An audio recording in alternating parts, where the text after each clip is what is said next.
All right. Welcome to the replay of the live episode of the Wellness Cafe. And today we have Dr. Jason Miller. We're going to be talking about how to master your fat loss, taking care of your diabetes naturally, and what is metabolic syndrome. And we'll dive into different types of diets and find out more about what he does. So, how you doing, Jason? Welcome to the show. I'm fantastic. Thanks for having me. I'm happy to be here. Absolutely.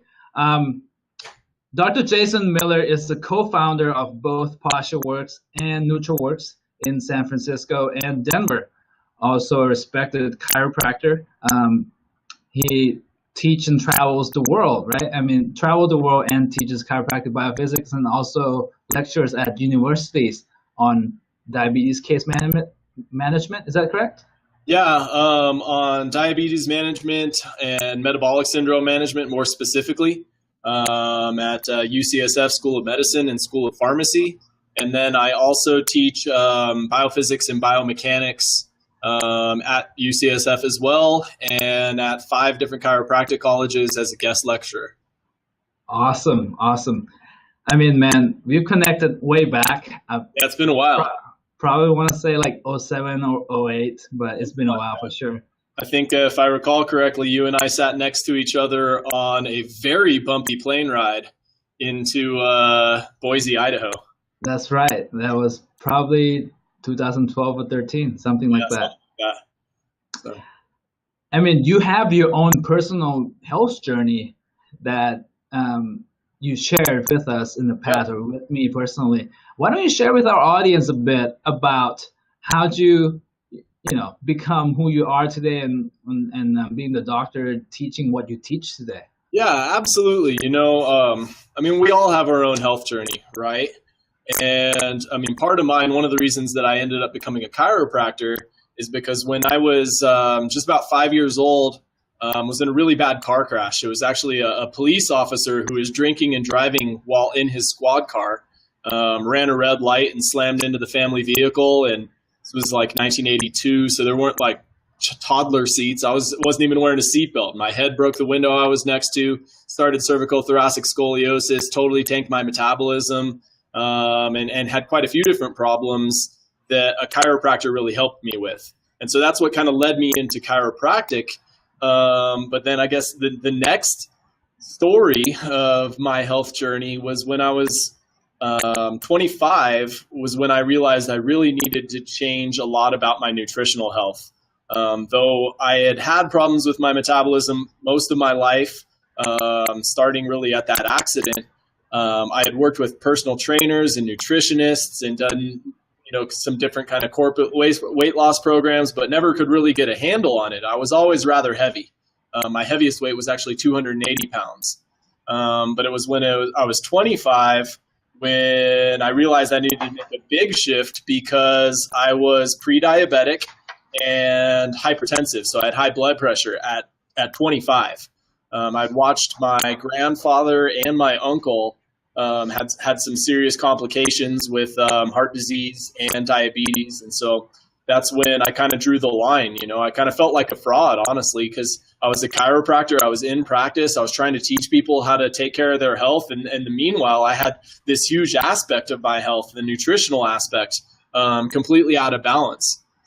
And so that's when I went back and I started studying more about applied nutrition in postdoctorate, and specifically about metabolic disorders, and realized, why what I had been trying forever, the old calories in, calories out model, which fails so many of us, I found out why that wasn't working for me, and totally changed my approach and dramatically changed my body composition as well as my blood chemistry. Again, while I was in practice. So I had a whole bunch of patients that were asking, what is it that you're doing? Because I went from, at that point, right when I started doing this for myself, I was about 260 pounds. And I dropped down to 210 pounds in about 4 months. And so a lot of my patients were like, what are you doing? And can we do it too? And that's when my business partner and I started kind of talking about the fact, there's this other aspect of our health, our nutritional and our biochemical health, that interacts with our structural health. And they're both very important. And we're missing a boat by not teaching people about this. Because, for example, if you're trying to rehab somebody's lower back that's carrying 75 extra pounds, good luck. You're never really going to do that. So the two things really go hand in hand. And that's when I started really understanding more about biochemistry, applied nutrition, metabolic disorders, and coaching people how to get through that. Awesome. And for those who are just tuning in, let us know where you're tuning in from. We have Dr. Jason Miller here live from Denver, and he's going to be sharing a ton of his knowledge and wisdom on how to manage diabetes, metabolic syndrome, and different types of diets for you guys. So definitely stick around. I mean, so Doc, what is it that you start doing differently that got you the results within the first 4 months? Well, instead of targeting a flawed model of a fictitious little thing called a calorie, and this, we're all kind of taught, think about it like a checking account, with calories coming in and calories coming out. Not that it's completely irrelevant and invalid, but it's really not how our body works, right? If most people don't realize what a calorie is, could you define a calorie for me? Do you know what it is? Energy, but in what form? How do we measure that? Literally, what a calorie is if we take the substance that we're talking about, a Dorito or whatever it is, and light it on fire, how much heat does it produce? I mean, how many times are we combusting and igniting the different foods that we're eating inside of our body? Right? That's not really how it works. There is some relevance in terms of, heat and energy. And it's not that it's completely irrelevant, but it's not how our body decides whether or not we're going to burn fat, which is another thing that I realized was a huge problem with my original methods that I was taught on how to try to address this problem, because I thought I needed to lose weight. And nobody needs to lose weight.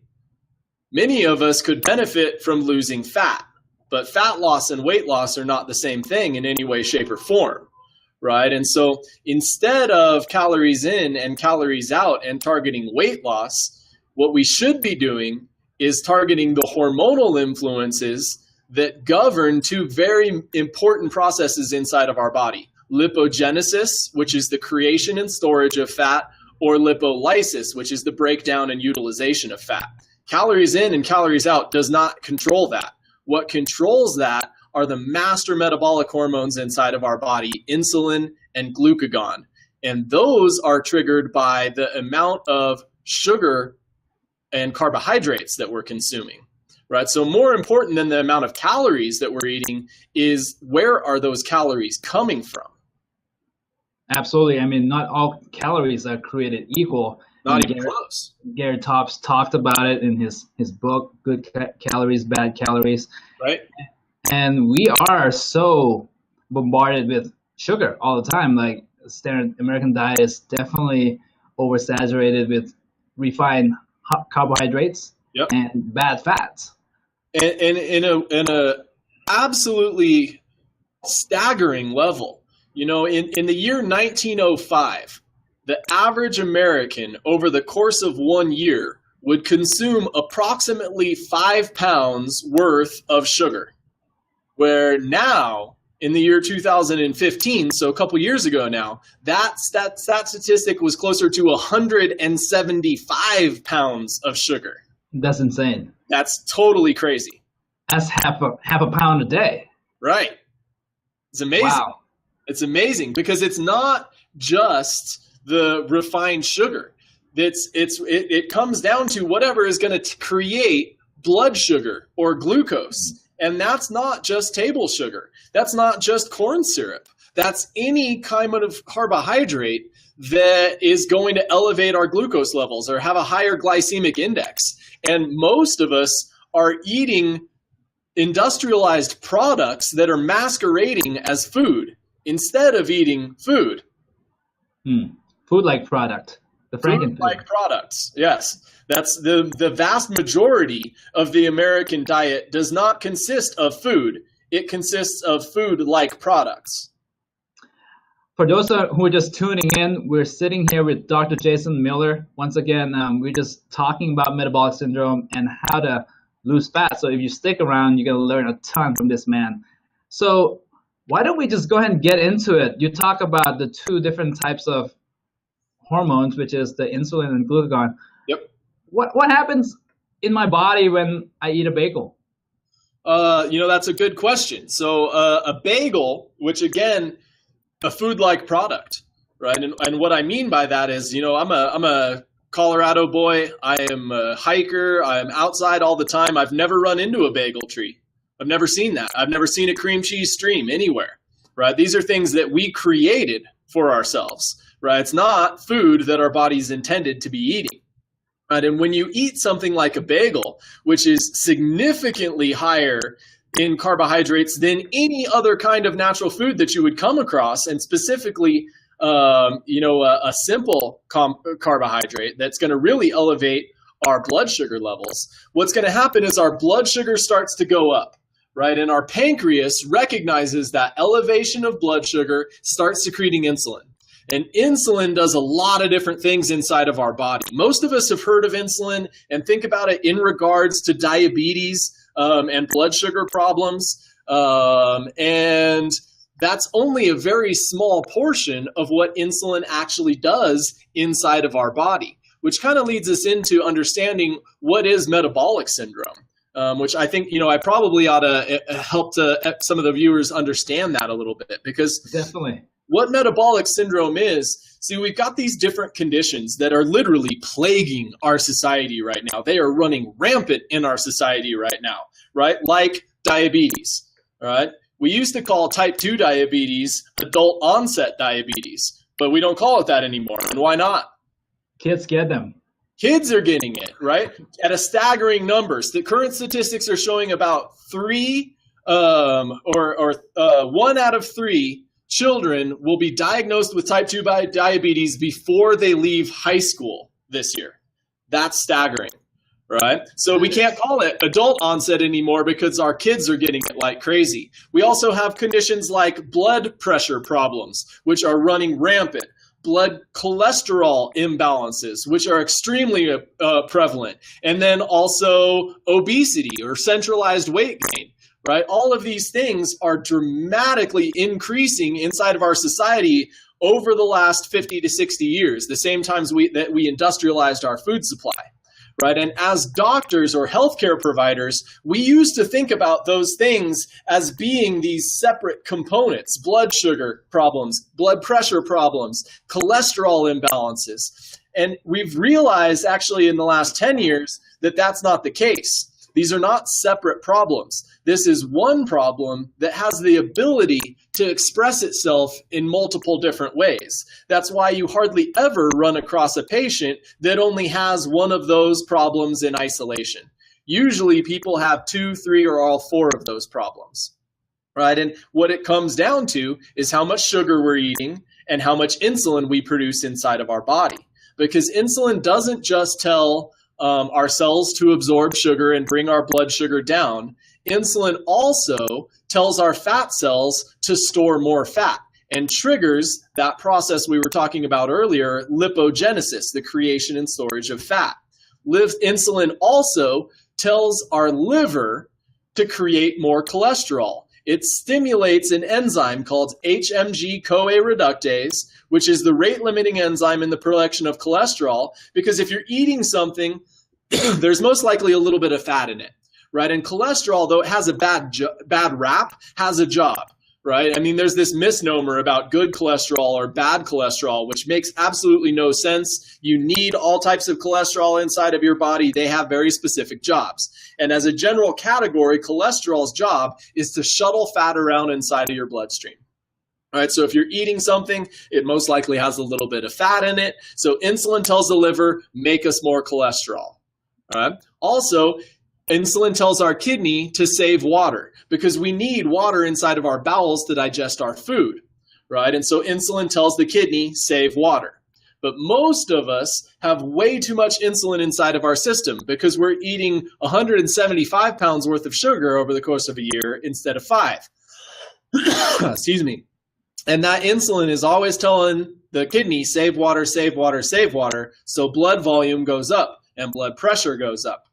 At the same time, cholesterol is going out of balance, right? So if we're going to correct these problems, we have to address the cause of them, which is looking at why are we eating an absorbent amount of sugar inside of food-like products. Yeah, definitely. And you said it right on, because fat has a bad rap. And in the past 20, 30, 40 years, until very recent time, the low-fat diet was prescribed by cardiologists or doctors. Right. Hey, Bill, your cholesterol is too high. You got to go on a low-fat diet. Right. Start eating whole grain cereals, whole grain wheat bread, and Yep. things like that, which you maybe our audience don't know, but the research is showing now that those are the ones that inflame us more and creates even more problem. It's actually, those are the ones that actually create the cholesterol inside of our bloodstream, right? And a lot of viewers might also not know that it was just last year, some documents were leaked out of Harvard Research Society, if I recall correctly, that demonstrated that actually the sugar industry, the sugar lobby, paid for research to be done to show that heart disease was being caused by fat, not by sugar, even though they knew that was not the case, right? And so, we had that, like, that research was falsified, was put out there, and all kinds of doctors looked at it, ignored what they learned in basic physiology, and started assigning the problem of cholesterol imbalances and the resulting heart disease to the fat inside of our food, even though every single one of them inside of their basic physiology classes, their basic biochemistry classes, would have learned that consumed fats, dietary fats, don't go into our bloodstream.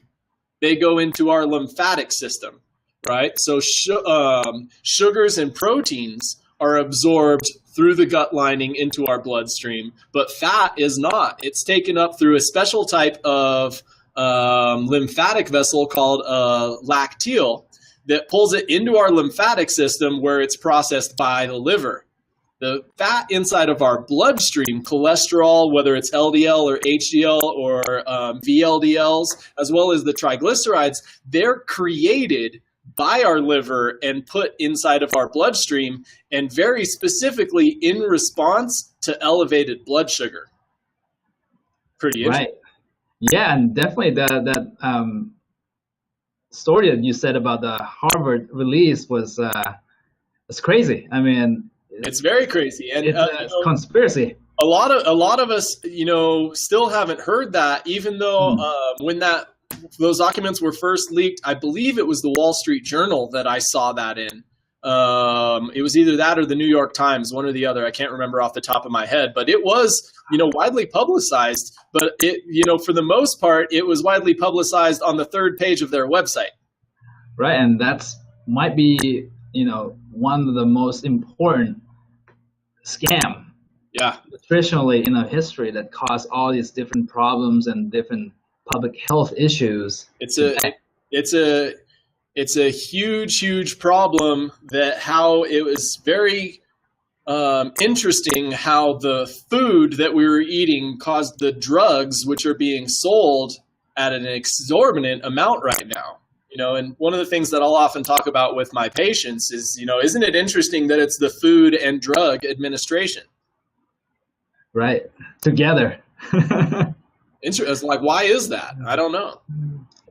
Yeah, and we're spending the most amount of money in the world, eating the most drugs, taking the most drugs, but we're not even close. By a huge factor. Healthiest. Yeah. By a huge factor. Yeah.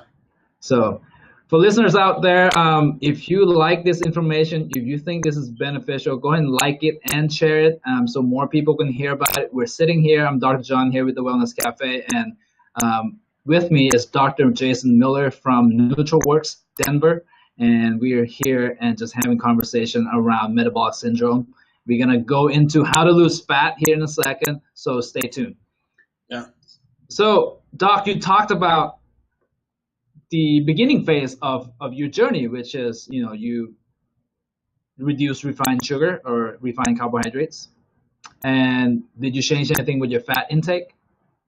No, not specifically at that time. When I was going through a ketogenic protocol, a ketogenic diet that has been widely studied for a long time through lots of different universities, I was following that, and it is likely what I was doing was less fat intake than I had been used to. But that wasn't something specifically I was targeting. I was specifically targeting the amount of sugars and carbohydrates that I was eating while making sure that I got enough protein to maintain my muscle mass. So through that protein, I was getting some dietary fats, but making sure that they were healthy fats, right? And then since then, I've learned even more and how important healthy fats are. And so at this point, my consumption of fat, total consumption of fat, I'm sure is higher than it was when I was 280 pounds by a significant factor. Right, and it starts to be more mainstream, even though it's not really. I mean, more people are talking about the ketogenic diet. Dr. McCullough is talking about it, Fat for Fuel. Dr. Mark Hyman, Eat Fat, Get Thin. And so it's kind of go against this preconceived notion, I guess, or whatever the society has been telling us, even in school. I was taught that, so I had no idea, right? And let's go into that. You were taught that in one class, but you were also taught in another class about lacteals in the gut lining that absorb fat out of our stomach and our gut and put it into our lymphatic system. So we were taught two dramatically different things. It's interesting, right? Definitely. And of course, food pyramid in high school and college. Right. Follow that food pyramid. Get your 9 servings of grains. So things are changing. So which is good, Yeah, it's great. I think we're in an exciting time as a society. Where we're kind of at a tipping point. It depends on your focus and what you're looking at, of course, because you could say that, this is an absolute horrible time because we've had more chronic illness than has ever existed before in the history of our species or in the history of any species to ever walk the face of this planet. And that's true, and that's frightening. But also, people are starting to wake up. People are starting to realize that, just because there's an industry out there that wants us to believe that, milk does a body good, that doesn't necessarily mean that it's true, right? And so we're waking up as a society, we're learning more, and people are starting to finally take a more proactive role in their health. So I think it's a very exciting time to be in the health and specifically the wellness and lifestyle science industry. Definitely, it's the time that people can actually claim responsibility because information is no longer scarcity. You don't have to go to the library. You don't have to study physiology books. We have conversations like these through the internet that people can get for free. You can YouTube it, you can Google whatever you want, and it's time to empower yourself with knowledge and do the right thing for your bodies. Yeah, that's absolutely true.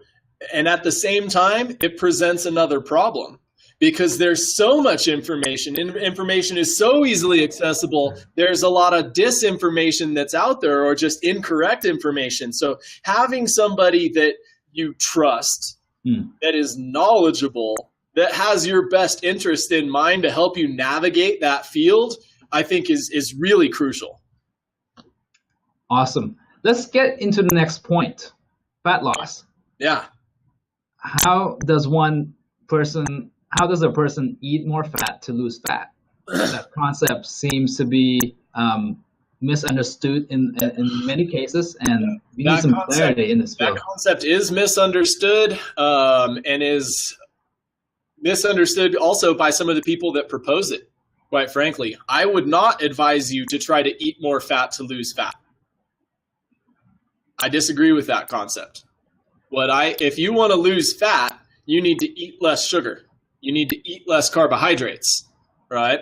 And then you have to recognize that your body has 3 different sources of stored energy within your body that your body can use at any given time to create energy when it needs to, right?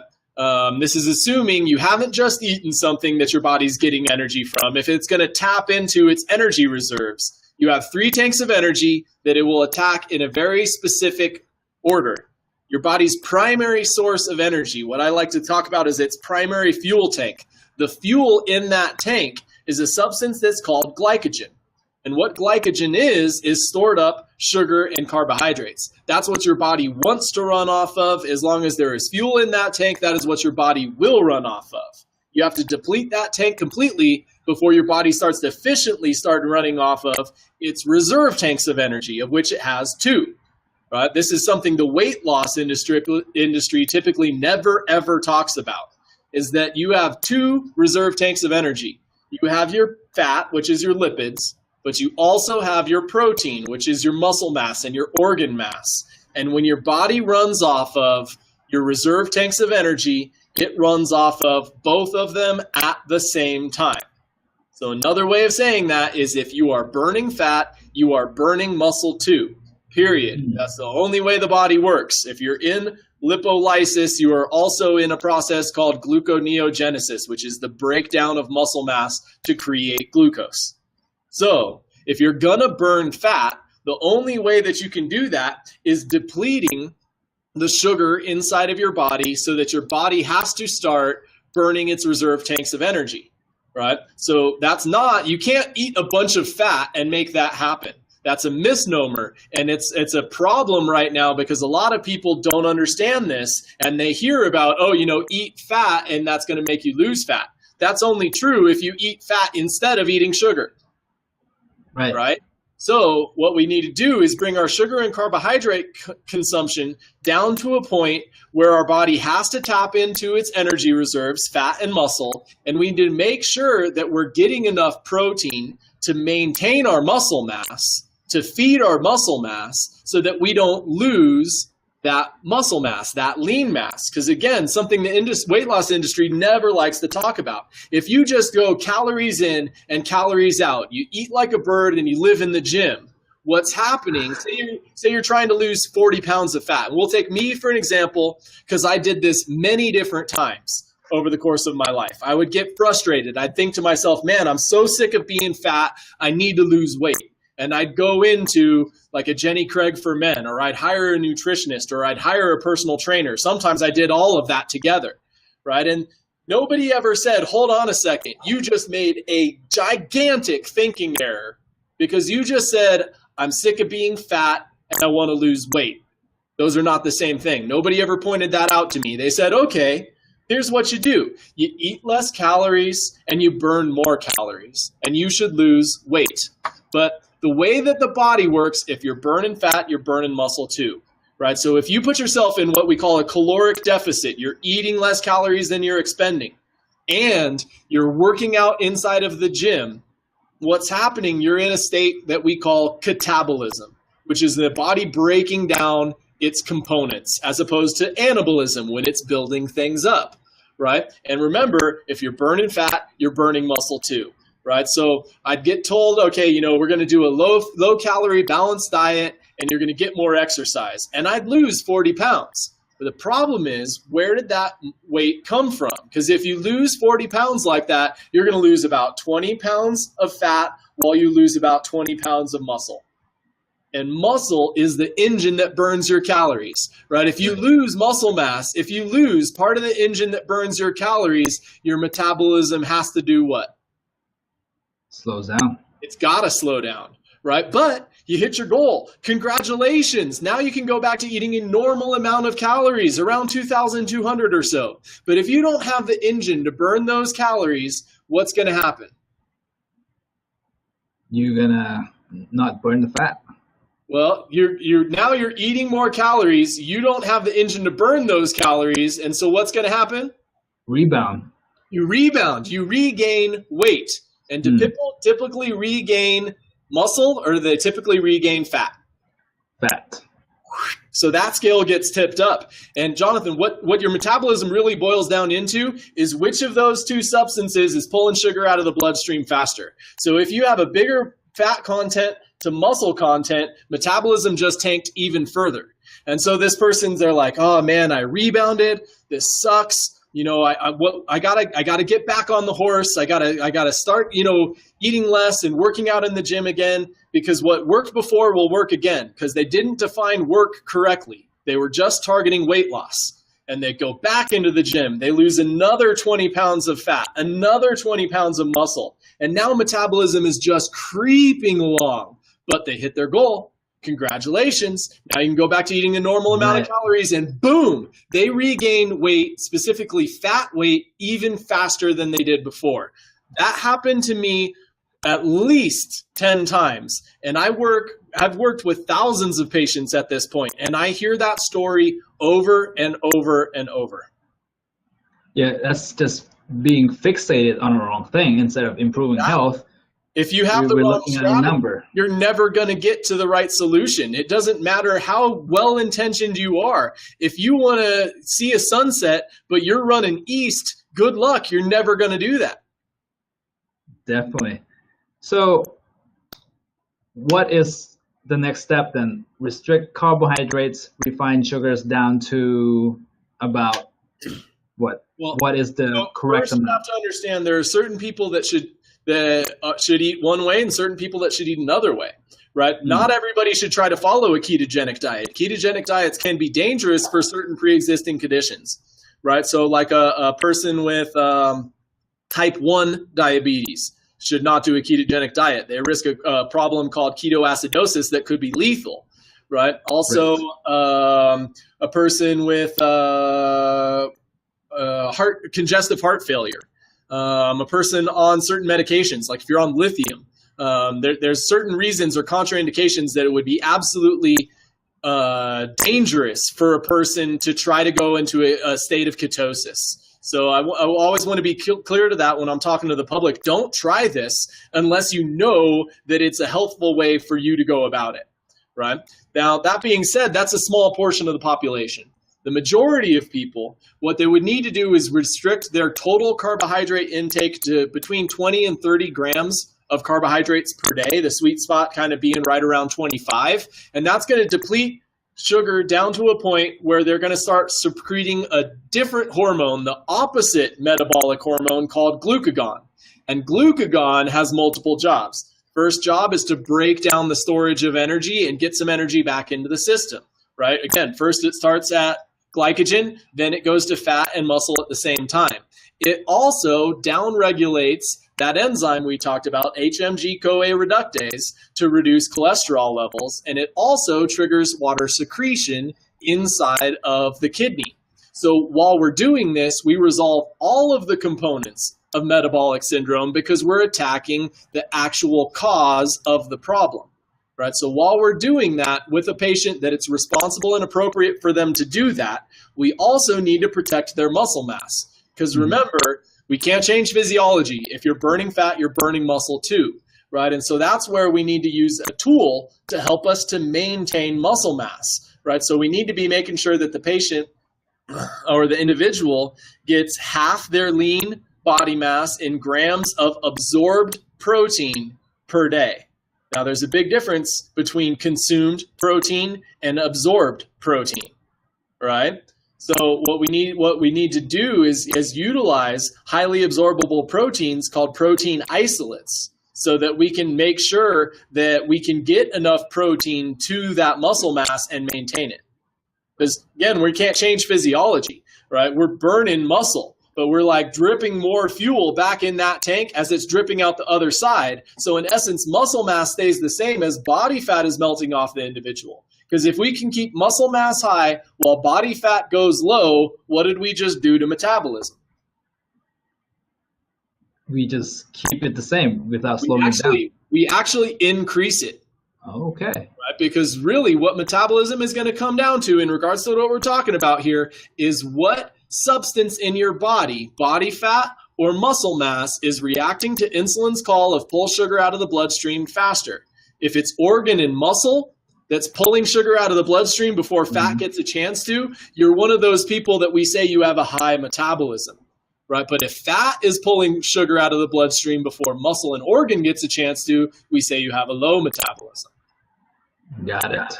Right, and if you were to find kind of a complex subject, but if you were trying to define what a person's base metabolic rate is, what you're doing is you're looking at the pounds of lean mass versus the pounds of body fat inside of the individual, and you can come up with that number.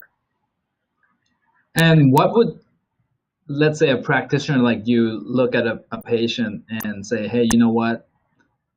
Let's do a ketogenic for you, or maybe a low carb paleo for you. Mm-hmm. So you got to understand, a ketogenic diet is not a lifestyle. We should not intend to follow a ketogenic diet as a lifestyle continuously. It's a treatment. It's a treatment to resolve a condition that we created called metabolic syndrome. There are no hunters and gatherers that have metabolic syndrome. It's a man-made problem, right, by an overconsumption of sugars and carbohydrates. So temporarily, if somebody has one of those component conditions or a combination of them, so blood sugar problems, blood pressure problems, cholesterol imbalances, or body fat problems, then we can use a ketogenic diet to rebalance the system and then go towards a lifestyle. And paleo is a very healthy lifestyle. Awesome. That's very clear.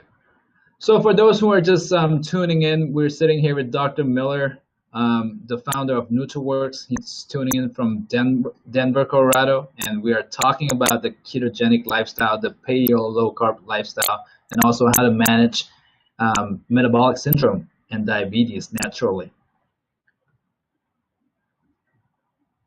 Hey, Doc. Yeah. I'm curious to see what's your opinion on the fact that diabetes, let's say 200 years ago, you would be dead if you have diabetes. It's a very serious disease. But today, people seem to be taking diabetes very lightly because there seems to be able to manage it medically. And what do you think the consequence of that is, and why do people not take it so seriously?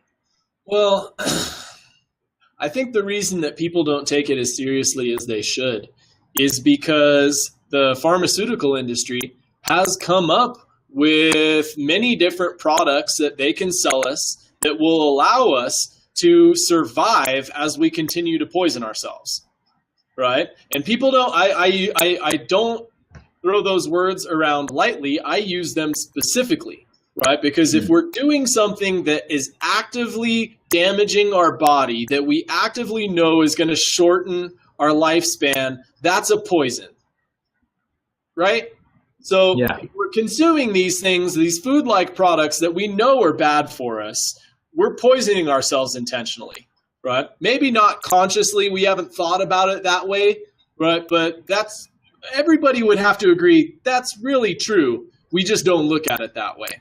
And the thing is the mainstream medical industrial complex, the pharmaceutical industry, their job as a corporation is to increase revenue, right? In fact, they have a fiduciary responsibility to their shareholders to do that, right? And so what do is they come up with medications that are designed for us to take every single day for the rest of our life so that we can maintain our suicidal lifestyles.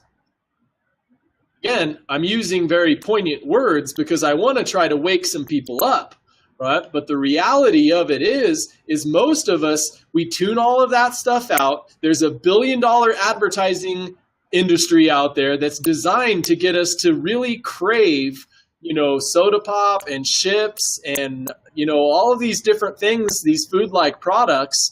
And it's so mainstream that it seems normal to us now. But the reality of it is these diseases were virtually non-existent hundreds of years ago. We've created these diseases. Right? And, yeah, definitely. And with you right on the spot, they made the medication so that you're able to continue to be the customer while you're sick without changing any lifestyle. And that has a deleterious effect on your health Yep. long term. You start coming down with different complications. Many things start to break down more, and like you said, you become customers for life. Not only customers for life, but in many different cases, becoming a customer of one medication we know will lead to another two. Right? For just one example that we can go through quite a few. But one example would be if somebody was diagnosed with high blood pressure. Hopefully their doctor would at least say, okay, you should try to eat better and get some more exercise, or, try to improve your lifestyle a little bit. That isn't always the case. Sometimes they just jumped right to straight step 2. But usually they'll tell somebody, okay, before we go to medications, why don't you try to improve your lifestyle, and we'll meet back in 3 months and we'll retake these tests and see how you did. Right? And that's the extent of the advice. Mm-hmm. And then 3 months later, we look and they still have high blood pressure. And so they're prescribed a diuretic, right? It's a water pill that brings blood volume down by making us secrete water out of our system. That brings blood pressure down, right? But when you do that, you make the blood thicker, more viscous, and more concentrated, right? And we'll use my mom for an example, because this happened to her. She went in, this is exactly what they told her. 3 months later, they put her on hydrochlorothiazide, HCT, which is one of the most common medications prescribed, and it brought her blood pressure down. But I think it was 9 months later, so not even a year later, they did some additional tests, and they found out that she had developed gout, which is a very unusual condition for a female in her 50s to all of a sudden develop, right? And so why did she have gout, which is an elevation of uric acid inside of the body? One of the reasons is because it was more viscous. There was more concentrated. She didn't have enough water to flush the purines out of her bloodstream. So she created more uric acid and developed gout. So then her practitioner said, it looks like we can't have you continue taking the diuretic because you're developing gout. So instead, what we're going to do is we're going to take you off the diuretic and we're going to put you on beta blockers and ACE inhibitors and allopurinol for the gout. So she went in with one condition, she walked out with 2, she went in at first and got 1 medication, and then later she walked out with 3. No. That's a pretty profitable scenario. And that's the norm. That's what's going on every day. It's industry standard. There's dozens of examples like that. For example, another really common example that I think is important, because we kind of started with talking about diabetes. And I talk about this particular thing inside a diabetes management class at the UCSF School of Pharmacy, where, okay, we've got a person that's blood sugar is too high. So the concept that they come up with is, okay, let's bring blood sugar down, right? And how do we do that? Well, insulin causes blood sugar to go down. So let's give the patient a medication like Metformin, which increases insulin productivity inside of the patient's body, right? Well, we know, statistically speaking, you put somebody on Metformin, which ramps up the pancreas's creation of insulin to try to deal with the onslaught of sugar this person is feeding themselves, and you're going to wear out the pancreas. And now the pancreas can no longer produce insulin. So now we can't keep you on the Metformin. We got to put you on glipizide, and we got to get you some insulin shots. Start with one condition, you'll develop some more. You start with one medication, we'll end up needing to have a couple more, right? And that's exactly how it works. And when you were lecturing in that diabetes management class, how were they taking it? It was that like, yeah. I was fairly convinced that I was going to get booed off stage and never invited back. The first time that I went to give this type of a lecture, I was kind of thinking to myself, man, how am I going to do this? Like, how do I kind of like tread lightly and like kind of tell my message, not piss everybody in the room off? And I thought to myself, you know what? I'm going to tell the truth. That's who I am. That's what I'm here to do. I'm here to teach people the truth about health and wellness. And so I walked in specifically thinking I was probably never going to get invited back, because I was going to walk in and say, hey, look, treating diabetes alone is a complete wrong, incorrect way of doing it, because it's actually metabolic syndrome, and treating it through medication is the complete wrong way to do it, because it's a lifestyle condition that should be treated by lifestyle. And I went through the whole thing and got a huge applause at the end of it. This particular course, they have guest lectures every other week, and they rate the lectures, the students do. And I got the highest rankings of any lecturer they had ever had. And the director of the program asked me if I would come back every time they offered the course. That was, I think, 6 years ago now, and I've been there every time that they offer the course. That's awesome. Because here's the thing. We can't think about the individuals as being the problem, because most people that go into a pharmacy program or go into a medical program, they're not bad people by any stretch of the imagination. They're Absolutely. Excellent people. They're going into this with the intention to try to help people. That's what they want to do. The thing is, they're walking into a paradigm that is flawed, and they're walking into an industry that is corrupt. And it's not a surprise to them, right? You know, when I talk with my medical colleagues, my medical friends, my medical patients about these different things, it's not like they don't know. They're like, you're absolutely right. But the thing is, we have such a healthcare crisis on our hands that they can't teach about lifestyle. There's a reason why if you go into Kaiser, you'll wait for 45 minutes before you finally meet with your doctor, and you'll have maybe 10 minutes with him, because he's got a line of 10 exam rooms in a row, and he's hopping from one to the next, right? And literally, I've got a friend that works for Kaiser. We were talking about this. He's like, you're absolutely right, but I don't have enough time to do anything besides that symptom equals that medication, try to live a better lifestyle, here's your prescription, and run to the next room, because we have a crisis on our hands of gigantic proportion. So it's not the individual's fault, it's the paradigm. Definitely. And you're doing the work, you're head spearing it, and I want to acknowledge you here on the podcast for doing what you do and teaching the doctors and the students, doctors to be in this world, about health and wellness. Appreciate that. Oh, thank you. You know, I consider it a huge, huge honor to be able to do what I do, both in the regards to one-on-one care with patients and in educating other doctors. I mean, it's like the biggest honor that I've ever had in my life, other than marrying my wife and having my little boy. You know, I mean, it's something that I take very seriously every single time that I do it, which is why I'm so passionate about it. Because we need more people like you, Jonathan. We need more people putting together something like the Wellness Cafe podcasts, so that we can get the truth out there, so that we can get more people to open their eyes, to listen and understand what's going on. Because as a society, we're craving for that right now. You can only see so many commercials on TV talking about, you know, do you suffer with XYZ problem, and were you taking ABC drug, you might be entitled to a lawsuit, before we all start to realize this is a huge problem, right? And like I said before, you know, we're kind of at that tipping point right now. So thank you so much for putting stuff together like this and working on getting this information out there.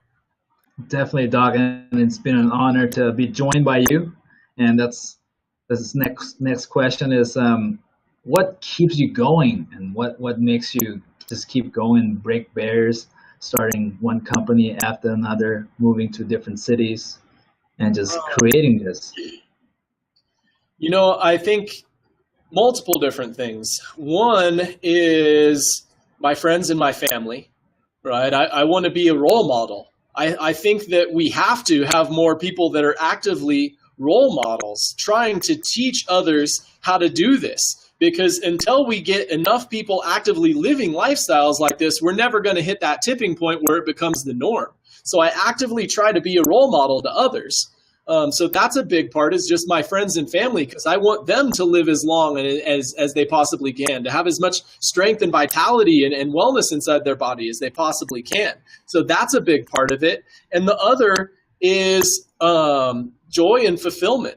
When you help somebody reduce and get off of 3 or 4 different medications and resolve a problem that they've had for 10 or more years, and thinking that they would never be able to resolve it because they were brainwashed into thinking that they were victims of the situation instead of understanding the reality that they created it and they can create the solution. The joy that you see in their eyes feeds you in a way that I can't possibly stop, because I want more of that for my friends, for my family, for my patients, and selfishly for myself. It feels pretty good to help people this way. That's awesome, man. I'm glad we have you on here today. Yeah, I'm glad to be here. I hope we can do another podcast in the future together. Definitely. And before we part here, the name of the show is called The Wellness Cafe. What does wellness mean for Dr. Jason Miller?